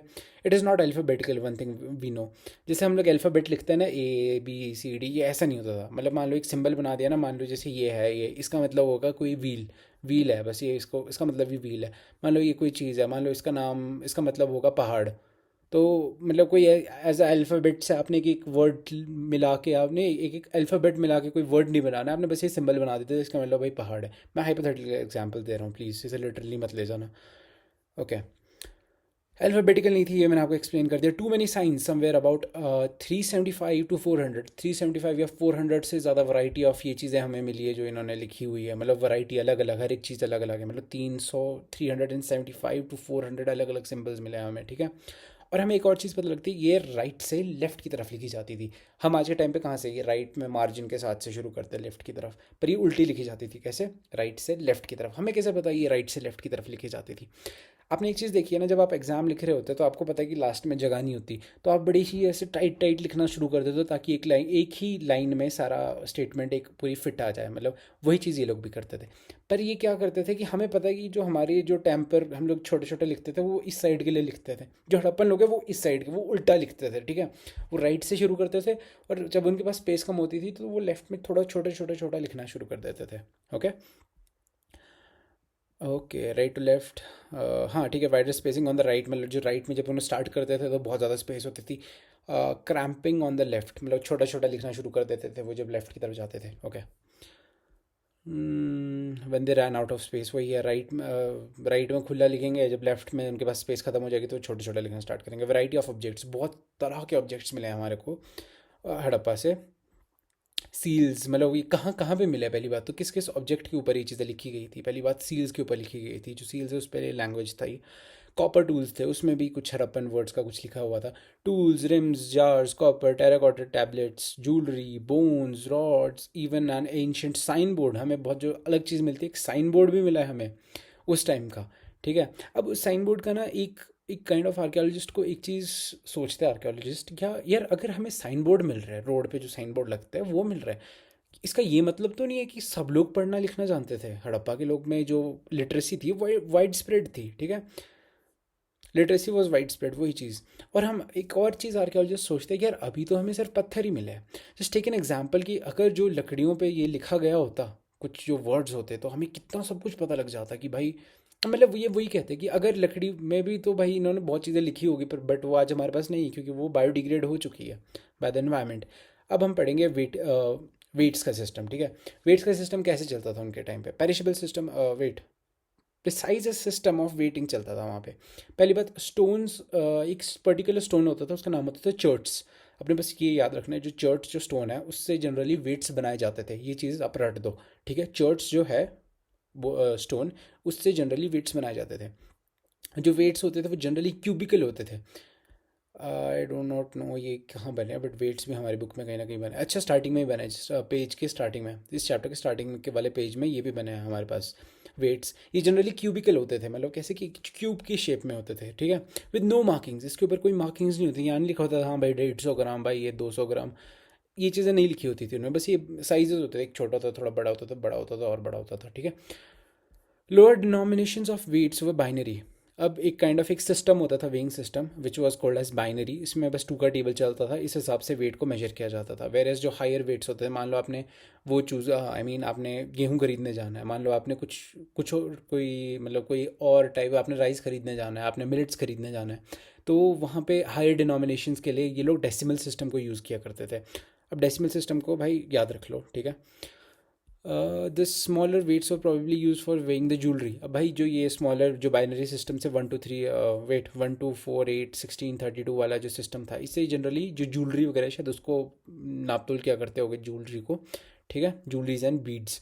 और एक और चीज़ जो हमें मिलती है that is a metal scale pans. ये मेटल स्केल पैंस, पैंस क्या होते हैं, जो तुमने तराजू देखे जो पुराने टाइम में होते थे, जिसमें मतलब एक रॉड होती थी और लगे लगे होते थे, तो एक तरफ आप वेट डालते थे, एक तरफ आप सामान रखते थे, काइंड ऑफ दिस थिंग, मतलब तराजू। बस इन अ वेरी सिंपल वे है कि ये तराजू भी मिले हमें वहाँ से, मेसोपोटामियन से। एंशियंट अथॉरिटी, अब भाई कोई राजा होगा वहाँ पे। आर्कियोलॉजिस्ट के पास एक बहुत बड़ा क्वेश्चन था कि भाई मेसोपोटामिया में, वेट मेसोपोटामिया नहीं, हड़प्पा में क्या राजा होता था, कौन रूल करता था, कि एक रूलिंग अथॉरिटी थी कि नहीं। मेसोपोटामिया में क्या था, वहाँ पे प्रीस्ट किंग होता था, क्या यहाँ पे कौन था, कौन रूल करता था, कौन राज करता था इन सब के ऊपर। ठीक है, there are indications of complex decision making being taken and implemented. भाई काफ़ी सारे कॉम्प्लेक्स डिसीजंस थे जो इम्प्लीमेंट और लिए जाते थे उस टाइम पे। अब क्या है वो uniformity of the Harappan artifact, भाई हर जगह, from I think Kashmir, Jammu, from Jammu to somewhat Karachi वाला जो आज के टाइम पे एरिया है, यहाँ तक सेम आर्टिफैक्ट्स मिले। राखी गढ़ी में सेम आर्टिफैक्ट्स मिले, गुजरात में सेम आर्टिफैक्ट्स मिले, जम्मू कश्मीर में सेम आर्टिफैक्ट्स मिले भाई। अब अगर आप थोड़े ईस्ट वर्ड्स जाओगे, जो बलूचिस्तान वाला एरिया है, थोड़ा मतलब ईरान के बॉर्डर वाला, वहाँ पे भी सेम आर्टिफैक्ट्स मिले हमें। यार ऐसा क्या था, कुछ कोई रूलर तो होगा जो सेम आर्टिफैक्ट्स चले हुए थे। ठीक है, और दूसरी चीज़ हमें क्या मिलती है, ब्रिक्स। प्लीज़ इसको तो बहुत ज़्यादा इंपॉर्टेंट कर लो तुम। जो ब्रिक्स थे through out, obviously not produced in a very single centre. देखो ब्रिक्स है, ब्रिक्स ऐसा तो है नहीं कि चांदारों में बनेंगे और वो पूरे मतलब जम्मू कश्मीर तक ले जाएंगे ब्रिक्स को, ऐसा तो हुआ नहीं। ब्रिक्स हर जगह बनते थे, राखी गढ़ी में भी ब्रिक्स बनेंगे, जम्मू कश्मीर में भी ब्रिक्स बनेंगे, वो कहीं पे भी, हर जगह, कराची में भी प्रेजेंट है, मतलब उस टाइम की कराची की बात, मतलब उस टाइम कराची था भी नहीं, मतलब जो उस एरिया था वहाँ पे भी ब्रिक्स बनते थे। पर यार सारी ब्रिक्स का साइज़ सेम था, एग्जैक्टली जो मेजरमेंट था वो सेम था, जो मैंने आपको पहले भी बताया। ठीक है, और उसी से हमें हिंट मिलता है कि भाई वहाँ पे कुछ तो हुआ करता होगा। ठीक है, फ्रॉम, हाँ वही जम्मू टू गुजरात एक ही सेम सेम हमें ब्रिक्स मिली है, ठीक है। सेटलमेंट्स वर स्ट्रैटेजिकली सेटअप, जो सेटलमेंट्स थी वो भी स्ट्रैटेजिकली बनी थी। बालाकोट और नागेश्वर क्यों कोस्टल साइड्स में बने थे, इसलिए कि ताकि वो शेल के प्रोडक्ट्स बना के वहाँ पे दे पाए, मतलब हड़प्पा और मोहनजोदारो में बेच पाए, ठीक है। इन अ सिमिलर वे चानोदारो क्यों वहाँ पे बना था, ताकि वहाँ पे क्राफ्ट प्रोडक्शन और वो वापस मोहनजोदारो और हड़प्पा को सप्लाई करे। मतलब बड़े सिस्टमैटिकली सिटीज़ भी सेट की हुई थी इन लोगों ने, ठीक है। In the specific locations of the various reasons, different different reasons की वजह से, ठीक है। लेबर वाज मोबिलाइज, दूसरी जो सॉरी तीसरी जो हमारे पास बहुत अच्छी चीज़ है, जो लेबर मोबिलाइजेशन था, मैंने आपको बताया जो सिटाडेल इतनी हाइट पे था, ऐसा तो था नहीं कि वहाँ पे ऑलरेडी पहाड़ था। लोगों ने, लेबर ने अपनी जो ब्रिक्स है, ब्रिक्स के साथ उसको इतना ऊंचा बना दिया कि भाई वहाँ पे एक पूरा तुमने एक अलग type of mini town type settle कर दिया, नया सिटाडेल, ठीक है। पैलेसेस एंड किंग्स, अब भाई राजा होगा तो राजा का महल भी होगा। A large building, a palace, एक इन्हें एक आर्कियोलॉजिस्ट को एक साइट मिली है, उसे एक बहुत बड़ी बिल्डिंग है, वो लार्ज बिल्डिंग है, उसे इन्होंने पैलेस लेबल किया। बट फिर आर्कियोलॉजिस्ट को एक और चीज़ देखने के लिए मिली, यार वहाँ पे कोई स्पेक्टाकुलर फाइंड्स तो है ही नहीं भाई, राजा का महल है, वहाँ पे तो गोल्ड होगा, सोना जवाहरात पता नहीं क्या क्या चीज़ होगी, पर वहाँ पे ऐसा कुछ मिला नहीं, ठीक है। स्टोन स्टैचू, सेकेंडली हमें एक स्टोन स्टैचू मिला है इन भाई साहब का, ये जो दिख रहे हैं यहाँ पे, ये भाई साहब, इनका एक स्टोन स्टैचू मिला है हमें। इन्हें कहा जाता था प्रीस्ट किंग। अब आप कहेंगे प्रीस्ट किंग क्यों कहा जाता था, क्योंकि जो मेसोपोटामिया का जो रूलर होता था ना एट दैट टाइम, जो रूल करता था मेसोपोटामिया को, वो भी एक प्रीस्ट किंग ही कहलाता था। मेसोपोटामिया में भी एक प्रीस्ट किंग ही होता था, ठीक है। द रिचुअल प्रैक्टिसेस, अब कहा एक और चीज़ हमारे आर्कियोलॉजिस्ट सोचते हैं, जो ये रूलिंग क्लास होगी, क्या वो ये रिचुअल प्रैक्टिसेस करती थी, क्या वो ग्रेट बाथ में नहाती थी, या कुछ ऐसी चीज़ें होती थी एट दैट टाइम, ठीक है। Whether those who perform them had a political power, ritual जो प्रैक्टिसेस कर रहे हैं क्या उनके पास पॉलिटिकल पावर भी होती थी, कि बस वो ऐसी रिचुअल, मतलब एक जैसे आम आदमी से गंगा में डुबकी लगाने जाता है, कि वो ऐसे रिचुअल होते थे, ठीक है। सम आर्कियोलॉजिस्ट, ठीक है, एक एक सेट ऑफ आर्कियोलॉजिस्ट है, वो कहते हैं कि there is no rulers. Harappa में कोई रूल नहीं करता था, हड़प्पा में सबकी एक इक्वल, सब इक्वल राइट्स इंजॉय करते थे, कोई ऐसा ऊंचा नीचा नहीं था, कोई रूलर नहीं था, ठीक है। और वो भी काफ़ी ज़्यादा, देखो इसके ऊपर आपको कमेंट करना है, ये आर्कियोलॉजिस्ट ने बस अपनी थ्योरीज दी है, इसके ऊपर आपको खुद अपने ब्रेन में क्वेश्चन करना है कि भाई ये क्या चीज़ है, क्या ये ठीक है, क्या ये गलत है, ठीक है। एग्ज़ाम में सिर्फ इतना ही लिखना है वहाँ पे थ्योरीज मत लिख देना, ठीक है। सेपरेट रूलर, और कई सारे जो आर्कियोलॉजिस्ट है वो कहते हैं कि भाई ऐसे है ना, मोहनजोदारो में अलग रूलर होगा, अलग राजा होगा। मेसोपोटामिया में कहाँ जा रहा हूँ मैं, मोहनजोदारो में अलग रूलर होगा, हड़प्पा में एक अलग राजा होगा, वेराज चानुदारो में एक अलग राजा होगा, एक सेट ऑफ आर्कियोलॉजिस्ट ये कहते हैं, ठीक है। Some archaeologists are of the opinion, ये मैंने कर दिया सिंगल स्टेट। कई लोग कहते हैं कि एक सिंगल स्टेट हुआ करती होगी, जैसे आज के टाइम पे स्टेट्स होती हैं, स्टेट इन द सेंस कि एक कंट्री होती है ना, जैसे कई लोग कहते हैं कि शायद एक सिंगल स्टेट हुआ करती होगी पूरी, फ्रॉम जम्मू टू गुजरात, ठीक है, एक ही स्टेट हुआ करती होगी। एक लोगों का ये है, क्यों क्यों क्यों ये कहते हैं कि एक सिंगल स्टेट हुआ करती है, क्योंकि देवर द सिमिलर आर्टिफैक्ट्स, एक ही तरह के इनको चीज़ें मिली, एक ही तरह के आर्टिफैक्ट्स इन्हें मिला है। Establishment with establishment of the settlement near the sources of the raw material, वही बात है। कई सारी जो सिटीज़ है, जैसे में चानुदारो और बालाकोट बने, सोर्स सोर्स क्या है, बालाकोट और बालाकोट और नागेश्वर वहाँ पे क्यों बने, क्योंकि वहाँ पे शेल्स बहुत थे, तो वो सिटीज़ को एस्टैब्लिश ही इसलिए किया गया था by a single authority, right. As of now the last theory seems to be most plausible, जो last theory of the state की भाई एक ही स्टेट हुआ करती होगी, वो बहुत ज़्यादा एक्सेप्टेबल है लोगों के बीच में, ठीक है। Collectively made and implemented such complex decision, वही है कि भाई इतने ज़्यादा कॉम्प्लेक्स डिसीजन आप ले रहे हो, तो भाई ये भी तो तभी पॉसिबल होगा कि जब आपके पास एक स्ट्रॉन्ग सेंटर है, एक अच्छी लीडरशिप है, मैं पॉलिटिकल साइंस में जा रहा हूँ, ठीक है।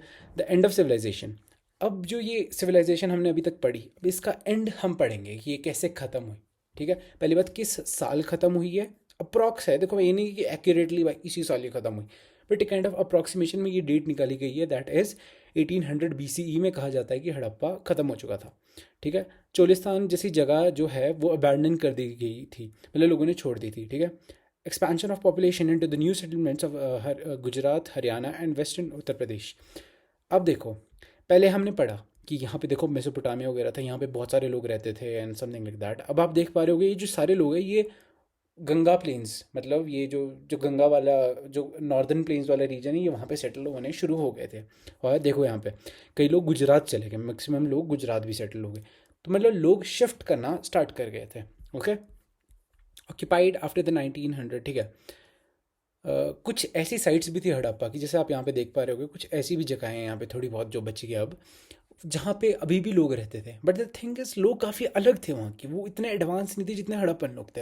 हमें कैसे पता है? Disappearance of the distinctive artifact, जो पुराने आर्टिफैक्ट थे ना, जो एक डिस्टिंक्टिव सील्स बनती थी, वो अब बननी बंद हो चुकी थी। जैसे सील्स, स्पेशल बीड्स, जो बीड्स बनती थी, फैंस जैसे बहुत ज़्यादा कॉम्प्लेक्स चीज़ें बनती थी, एक कॉमन वेटिंग सिस्टम चलता था, एक लॉन्ग डिस्टेंस ट्रेड था, वो सब कुछ चीज़ें ख़त्म हो चुकी थी। एक मतलब बहुत ही अंडर डेवलप्ड स्टेज में अब हड़प्पा पहुंच चुका था, मतलब ख़त्म होने की कगार पे था। ठीक है।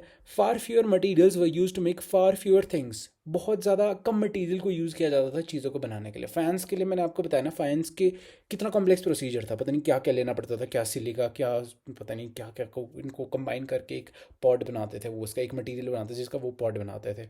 वैसे अब इतना सब कुछ कॉम्प्लेक्स हिसाब किताब नहीं होता था, ये बहुत ही सिंपल चीज़ें बनाते थे। ठीक है। Houses construction techniques deteriorated and large public structures were no longer produced. अब देखो हाउस जो बनाते थे ना हड़प्पा के लोग, 2 स्टोरी बिल्डिंग्स, ग्रिड पैटर्न में प्रॉपर स्ट्रीट्स बन रही है, ये सब कुछ बंद हो चुका था, ये सब कुछ ख़त्म हो चुका था एट दिस पॉइंट। और जो लार्ज पब्लिक स्ट्रक्चर्स है, जैसे एक ग्रेट बाथ हो गया, जैसे एक बहुत बड़ी ग्रेनरी होगी, ये सारी चीज़ें बननी बंद हो चुकी थी एट दिस टाइम। ठीक है। रूरल वे ऑफ लाइफ की तरफ हमारा हड़प्पा शिफ्ट हो गया था। एक गाँव में जैसे लोग रहते, हड़प्पा के लोग भी वैसे ही रहना शुरू कर दिए थे। भाई Harappa was a urban centre भाई, जहाँ पे बहुत ही ज़्यादा, यू कैन से बहुत ज़्यादा urbanisation was on the peak. मतलब ऐसे ऐसे स्ट्रक्चर्स बने थे जो आज के टाइम में हम इमेजिन भी नहीं कर सकते कि 4000 साल पहले लोग ऐसे बना भी सकते हैं। ठीक है। ऐसी ऐसी चीज़ें हड़प्पा में बनी थी। और अब एक ऐसा टाइम आ गया था कि लोग बहुत ज़्यादा प्रिमिटिव हो गए थे। ठीक है। बहुत ज़्यादा रूरल वे ऑफ लाइफ की तरफ शिफ्ट हो गए थे। ठीक है। और इसे, इस फेज़ को क्या कहा जाता है, इसको क्या नेम दिया गया है by the archaeologist? Late Harappan or the successor culture, successor culture कहा जाता है इसको। ठीक है। अब हम बात करेंगे कि ये हड़प्पा कैसे ख़त्म हुआ भाई। ऐसा क्या हुआ कि जो हड़प्पा बिल्कुल ही बस ख़त्म हो गया, लोग चले गए हड़प्पा की साइट्स को अबैंडन करके, मोहनजोदारो और हड़प्पा जैसी इतनी एडवांस्ड सिटीज़ को छोड़ के लोग चले गए, क्या हुआ ऐसा? तो आर्कियोलॉजिस्ट की थ्योरीज है। वन सेज कि क्लाइमेट चेंज हो गया, कि भाई क्लाइमेट चेंज हो गया बहुत ज़्यादा, डिफॉरेस्टेशन हो गया, it could be another theory. Flood आया बहुत ज़्यादा, वो भी एक theory. Shifting and drawing up of reverse, ये भी एक थ्योरी है। ओवर यूज़ ऑफ लैंडस्केप, बहुत ज़्यादा आपने एग्रीकल्चर कर दिया और वो लैंड यूजलेस बन गई, तो लोगों को छोड़ के जाना पड़ा। मैं आपको और बता सकता हूँ कि क्या क्या थ्योरी होगी। क्या पता कोई ऐसी एक पेंडेमिक फैल गई होगी, क्या कोई बीमारी फैल गई होगी कि लोग मर गए। ठीक है। इट कुड भी, एक और चीज़ इन्होंने नीचे लिखी हुई है, wait a second, strong unifying element, क्या क्या पता इनका राजा का जो एक रूल था, क्या पता वो ख़त्म हो गया, क्या राजा ख़त्म हो गया, क्या पता कुछ सिविल वॉर हो गई अंदर। Different types of theories are given. एक कुछ एक कॉमन कंसेंसस आर्कियोलॉजिस्ट के बीच में अभी तक नहीं आया है कि कैसे ये जो सिविलाइजेशन है ये ख़त्म हुई। ठीक है। Some of this causes may hold for certain settlements. ये कहते हैं कि चलो ठीक है, आप बोल रहे हो ना कि भाई मोहनजोदारो में फ्लड आ गया, ठीक है कोई बात नहीं, पर यार भाई जम्मू में क्या हुआ? जम्मू की साइड क्यों ख़त्म होगी एकदम ही? मतलब एक काइंड ऑफ वेरिएशंस है डिफरेंट साइड्स। एक साइड के लिए तो आपका रीज़न ठीक है, बट बाकी सारी साइड्स को क्या हुआ? मतलब वही बात है, फ्लड आया तो एक जगह आया होगा ना भाई, ऐसे सारी थोड़ी सिटी खत्म हो जाएगी एकदम ही, सिविलाइजेशन थोड़ी खत्म हो जाएगी पूरी। वही वही बात है, strong unifying element came to an end, राजा खत्म हो गया, केम टू एन एंड, वही है disappearance of the seal script distinctive beads, ये वो, so abandonment of the cities, वही बात है। शायद राजा ख़त्म हो गया तभी इन लोगों ने, या तो फिर राजा चेंज हो गया, राजा मर गया, या कुछ हुआ होगा जो इन लोगों ने सारी चीज़ें ख़त्म कर दी वहाँ पे। राइट। अब वही है, आफ्टर मिलेनियम, आफ्टर मिलेनियम मतलब अबाउट 100 साल बाद। ठीक है। 100 साल बाद नई सिटीज़ आई। 100 साल तक कोई बीच कोई एक बहुत बड़ी सिटी नहीं आई। 100 साल तक सिर्फ एक बहुत रूरल लाइफ स्टाइल ही चला रहा था in this region. After 100 years एक काफ़ी ज़्यादा सिटीज़ बननी स्टार्ट हुई थी। Right. Completely in a developed in a completely different region. वही बात है, यहाँ पे कोई सिटीज़ डेवलप नहीं हुई। जो 100 साल बाद सिटीज़ डेवलप भी हुई वो गंगा प्लेन्स में डेवलप होनी स्टार्ट हुई थी। अब देखो, हड़प्पा का एंड इज़ अ मिस्ट्री। मैं इसके ऊपर बहुत डिटेल्ड वीडियो बना सकता हूँ, मैं इस पर 1 घंटे की वीडियो और बना सकता हूँ just about the end. But मैं जनरली फोकस कर रहा हूँ अभी तुम्हारे एग्ज़ाम तो नहीं, बट तुम्हारे सिलेबस के ऊपर। ठीक है। और हाँ, अगर you want to research on this कि हड़प्पा कैसे ख़त्म हुआ, इफ़ यू आर क्यूरियस, मैं बस इसलिए बोल रहा हूँ कि इफ़ यू आर क्यूरियस, अगर तुम्हें लगता है कि तुम्हें रिसर्च करनी है, मैं तुम्हें ना 3 थ्योरीज देता हूँ जो बहुत ज़्यादा कंट्रोवर्सी में है, बहुत ज़्यादा डिबेट्स होती है जिसके ऊपर। First is the Aryan invasion theory, इसको आप इंटरनेट पे सर्च करना। Secondly, out of India theory, this is another theory जो कहते हैं, जो हड़प्पा के एंड को डिस्क्राइब करते हैं या हड़प्पा के बाद की पीरियड को जो ये हड़प्पा के बाद का जो 100 साल का पीरियड है उसको डिस्क्राइब करता है। Thirdly, it's the climatic reasons, जो ऑफ कोर्स थे ही। क्लाइमेटिक रीजन में एक बहुत इंपॉर्टेंट रिवर आती है, उसका नाम है सरस्वती रिवर। आप उसके बारे में भी रिसर्च करना इफ़ यू वांट टू। देखो, this is completely for your curiosity. If you want to, you can just research on this. So this is the end of the video. बस एक बहुत छोटी सी वीडियो बचेगी इसके बाद, that is of this part. और वैसे ये बहुत ज़्यादा इंपॉर्टेंट भी नहीं है from exam point of view. ये मैं 15 15 या 15-20 मिनट की वीडियो में निपट जाएगा, but this was a long video. So thank you for watching.